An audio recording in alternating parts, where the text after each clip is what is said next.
ഉമ്മൻചാണ്ടി സാറിന്റെ ശബ്ദം ഉണ്ടാക്കിയിട്ട് കേരളത്തിലെ നമ്പറാണ് 1ാം സ്ഥാനം ലഭിച്ച കേരള സ്റ്റേറ്റ് സ്കൂൾ യൂത്ത് ഫെസ്റ്റിവലിന് 1ാം സ്ഥാനം ലഭിച്ച ആളാ. അദ്ദേഹത്തിന്റെ മുന്നിൽ പോയി ഇതേ സൗണ്ട് കേൾപ്പിച്ചിട്ടുണ്ട്, അതേ ശബ്ദം. ആ കൊച്ചു നീയാണല്ലേ? ടിനിച്ചേട്ടന്റെ വരക്കൊണ്ടാ ഞാൻ നന്നായത്.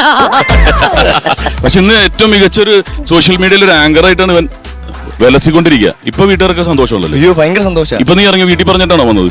അതെ. അപ്പൊ ചാണ്ടി സാറിന്റെ ശബ്ദം ഒന്ന് കേൾക്കാം. ഉറപ്പായിട്ടും.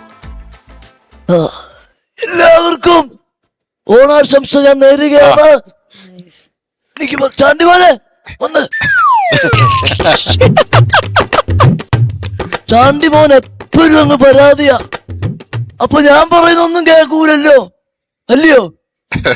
അങ്ങനെ ഉണ്ടോ? ഉണ്ട്. അതെന്തോ അങ്ങനെ? അങ്ങനെയാ.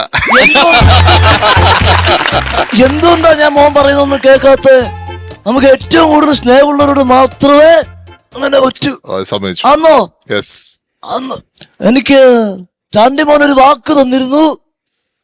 അപ്പ നോക്കിയതുപോലെ എന്റെ മക്കളെ എല്ലാവരെയും നോക്കുന്നല്ലയോ? തീർച്ചയായിട്ടും നോക്കുന്നുണ്ടോ?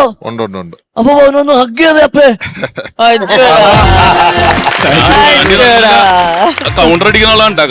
ഒരു കല്യാണക്കാരും ചോദിച്ചിട്ട് തിരിച്ചടി കിട്ടിയതാണ്. ആ കാര്യത്തിൽ മാത്രമേ കൗണ്ടർ ഉള്ളൂ. ഞാൻ എപ്പോഴും പറയും, ഒറ്റത്തടിയോടെ നിന്നിട്ടൊന്നും ഒരു കാര്യമില്ല. കല്യാണം കഴിക്കണം. കഴിക്കുവോ? ആയിക്കോട്ടെ. അയ്യോ PC മിസ് ചെയ്യുന്നുണ്ടോ എന്നെ? തീർച്ചയായിട്ടും. ഉമ്മൻചാണ്ടി എന്ന് പറഞ്ഞ് ഞാൻ പറഞ്ഞല്ലോ, കേരളത്തിലെ ഏറ്റവും വലിയ ജനകീയ നേതാവാണ്. അതായത് ഇവിടെ ഒരു തർക്കം നടന്നു. 2 സർക്കാരത്തിൻ്റെ 2 യാത്രകൾ. ഒന്ന് VS-ൻ്റെ, ഒന്ന് ഉമ്മൻചാണ്ടിയുടെ. ഏതാണ് വലുതെന്ന് തർക്കം വന്നു. 2ഉം വലുതായിരുന്നു എന്നുള്ള സത്യം. കേരളത്തിൽ ഇനി അങ്ങനെ ഉണ്ടാവുക. അങ്ങനെയാണ്. പക്ഷെ എന്നെ മിസ് ചെയ്യേണ്ട, എപ്പോഴും കൂടെ ഉണ്ട് കേട്ടോ. Thank you.